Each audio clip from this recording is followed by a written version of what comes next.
This is Tana Bar by Tia Blackcharm, Chapter 26. Dress Up.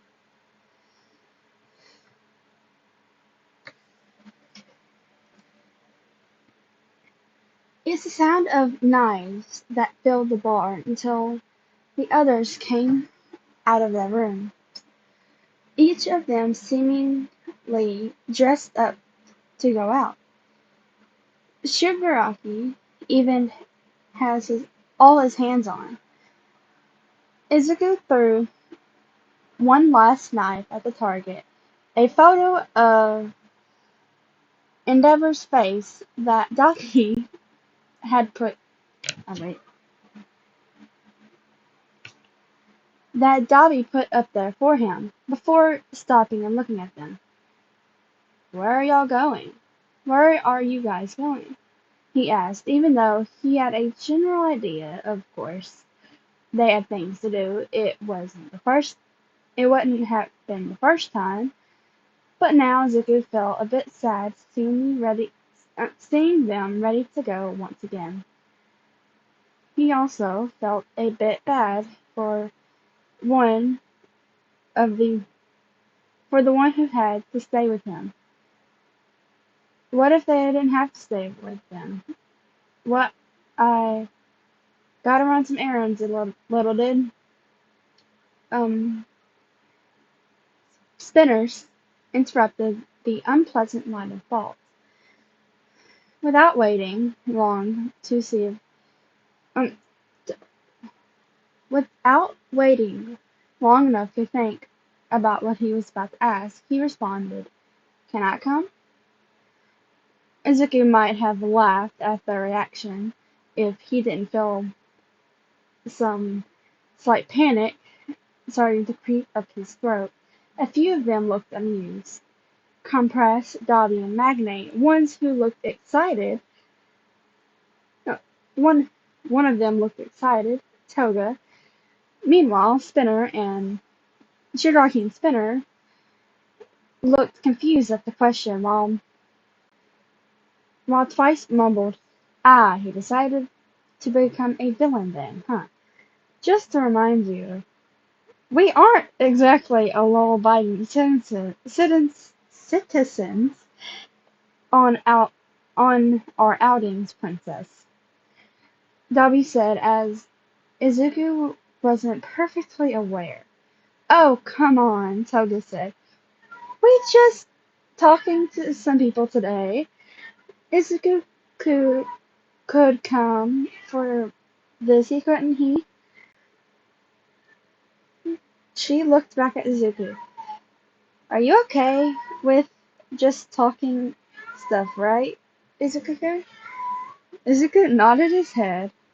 "Talking to shady people isn't a big deal to me. Um, like, like you'll do it anyways. But if something worse, you could say no, or have Kirigiri work me out of there. Honestly, I prefer if you don't kill someone, but I know how these things these things can go. I just I feel bad if I feel a little bad if one of you has to stay, and I actually haven't been out for a while."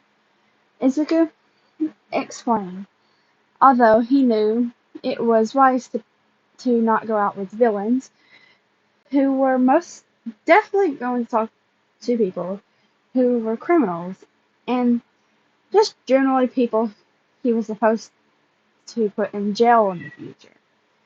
But he also felt a little cooped up and had feeling that the love wouldn't take him along if it was just going to be something really, really bad. There was a moment of silence before someone spoke. It was Shigaraki. "Alright, fine. But you need to change your get-up and cover your face. You're still missing, so I don't want you shady people know knowing your face and how you look like." Before Izuku could respond, Toga was suddenly jumping up and down, saying about a makeover and that she had perfect materials. Then, faster than you can think, Izuku was dragged away by the girl, who had also grabbed Compress's waist. The others watched the three of them disappear into a room. I feel like Toga has been waiting for this moment. And Spinner said. Magme chuckled. Oh, most definitely.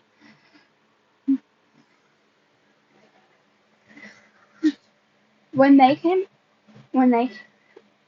out, Mr. Compress and Toga presented Izuku with much fanfare. The two of them were rather pleased with the look they created. The biggest difference was Izuku's hair. It now looked it it was now looked slicked back and black.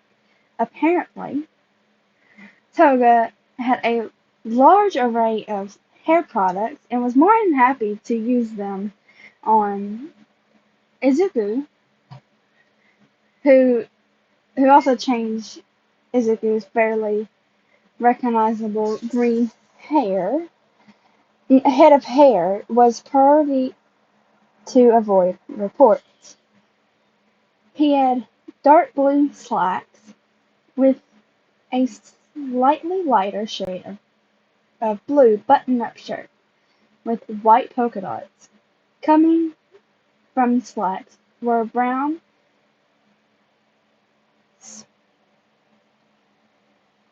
spinders that crossed in the back, and with a matching brown bow tie.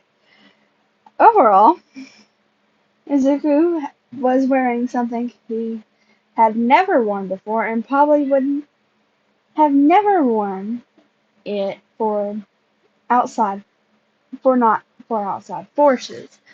Two individuals who almost got into a fight about what his first outfit should be if he was going out with them, and possibly more in the future.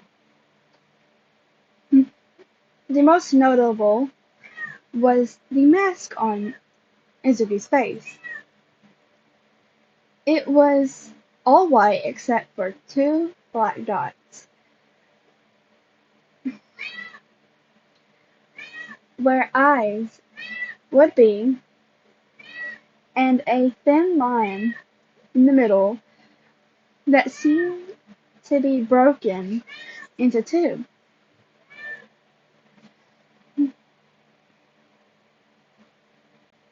It was one that belonged to Compress. I wonder who's behind the mask. Dolly said teasingly.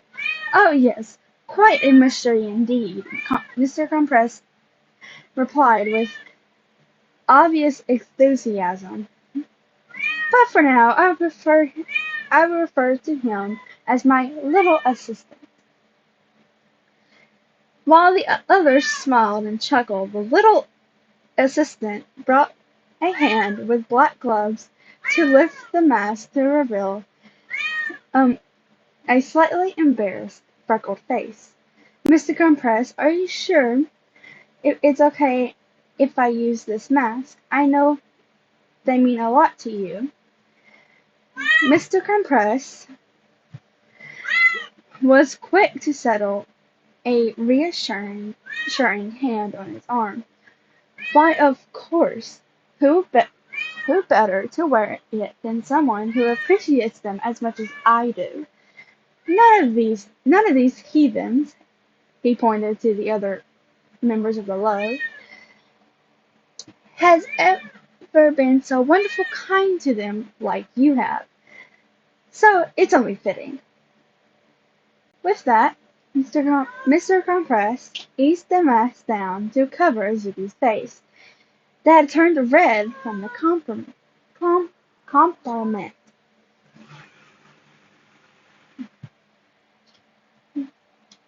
Izuku was sure his face turned red for a while. Izuku was sure his face stayed red for a while after they left through one of Kirigiri's warp gates. No one was able to hear Shota's foot falling as he made his way through the dorm hallways. The dorm, built for safety purposes, but also minimized the chance one of the students were possibly going missing, especially with the possibility of the students going looking for their missing classmate. Although it was unlikely, as the student had not the students had not been told of the circumstances regarding their classmate's disappearance, though that did nothing to stop several students trying various times to sneak out at night with a task of finding their friend, only to be stopped by Shota every time since he knew better. It stopped the various gazers towards Izuku's empty seat in class, the one that used to be Kirishima's, but the boy had refused to go back sitting there.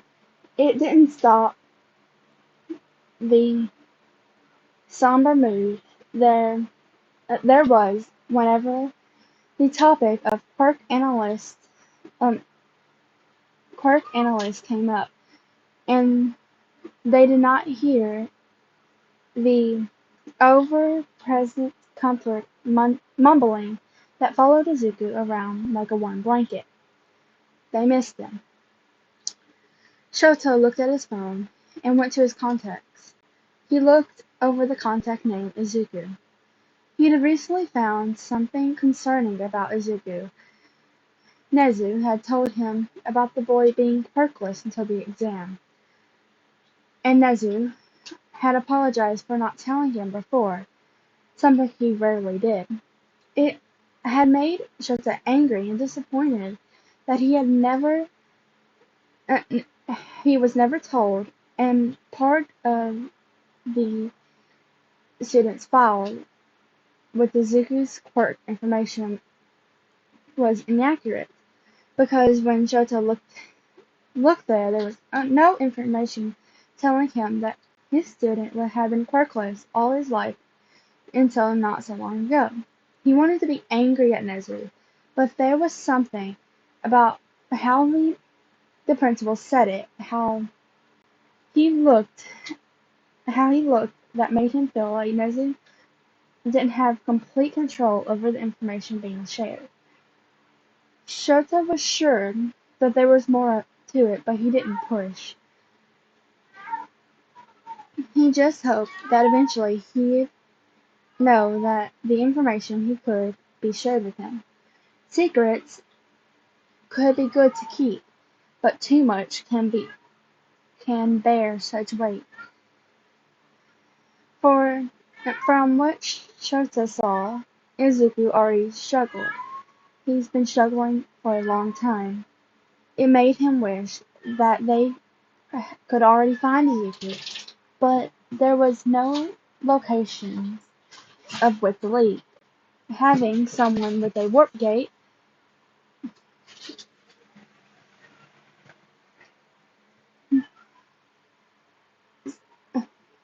having someone with a warp quirk had been and being relatively hidden for what seemed like a long time made it difficult for authorities to find them. Also, there was no reports of any sightings of Izuku anyway.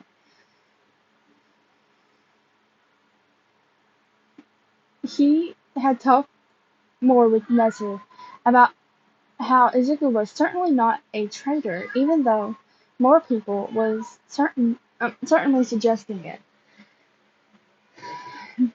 They had also talked about the interaction they had seen in the video footage. The way the scarred man approached Izuku calmly and even seemed concerned, going as far out as stealing medical supplies and gently grabbing his student's hand. There was something more to it. There was that the conclusion Shota and Nezu came to. Something odd, but relatively something Shota would actually prefer. He actually preferred if Izuku had sorted out a friendly relationship with the love. He wasn't sure how the relationship came to be, but he hoped that there was one. That there was one. Because that means Izuku was not completely alone among enemies or people that wanted to hurt him. It means he's among friends. Yes, friends that were villains, but friends nonetheless. Izuku, what? Shota wasn't ignorant to think of things was impossible. He was rather familiar with several instances, cannot pronounce that al- that alliances and even odd friendships could occur between two people seemingly opposite sides. It happened throughout history, though sometimes there were people who was actually who was trying to hide their existence. So who's to say it didn't happen with this student? If anything, that's one of the most if anything, that's one of the most likely people it could have happened with. The thought made him smile. He looked at Izuku's contact on his phone and pressed the chat option. He knew that no one had received any sort of response from the boy, but he typed a message. A message saying he hoped he was okay. He reminded Izuku that he wasn't alone and there was people who cared. With that hope that Izuku received this message, he pressed send. Izuku's phone was turned off, barely barely used on barely used or on since being in the bar. But surely, whenever the boy turned it back on and checked his notifications, a certain little assistant would have seen a text from the sensei. Okay, so that is chapter 28. What? Wrong chapter. 29. That is chapter 29 for y'all. And I hope y'all enjoyed. Sorry about the stuttering and the messing up. I'm still pretty nervous about what happened today. First day back to school. It's my last year of high school. I hate that. Honestly, for the longest time, I was like, I'm so ready to get out of school. I'm so ready. But honestly, I am dreading it. I'm dreading every second of it. Because it's high school. Like, I mean, honestly, if I had to, last year was something else. We came up with a new nickname of someone who our friend group does not want around us anymore. Which we don't want him around anymore because he apparently kept on touching girls. So now our friend group has completely excluded him. Yes, it might not be nice, but most of our group is considered of girls. So we're playing safety options. We're playing safe option. I didn't know this until the dude of our group said something about it, and I was like, oh my god. Yeah, no. I didn't really like the dude anyways, who kind of picked out of our group.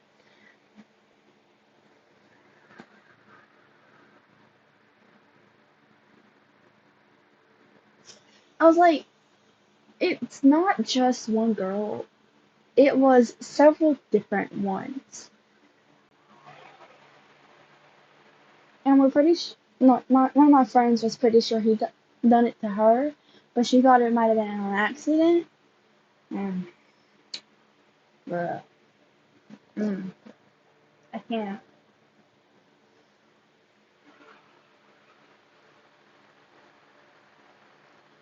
So we don't talk to him anymore.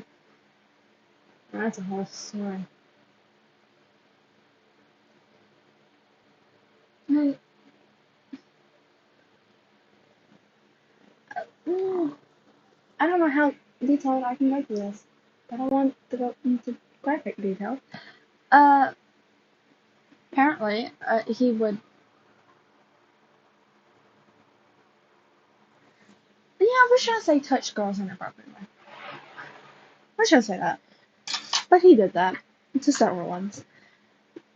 So we're like, yeah, no, we don't do that in this group. Bye. I don't know if you hear him, but it's my cat Dan. I hope y'all can hear him because he is stirring up a storm. Anyways, I hope you have an amazing day, and I hope you all enjoyed this bit. We're almost done with recording this one. Then we can fully focus on the other one. Yeah, I hope you all enjoy.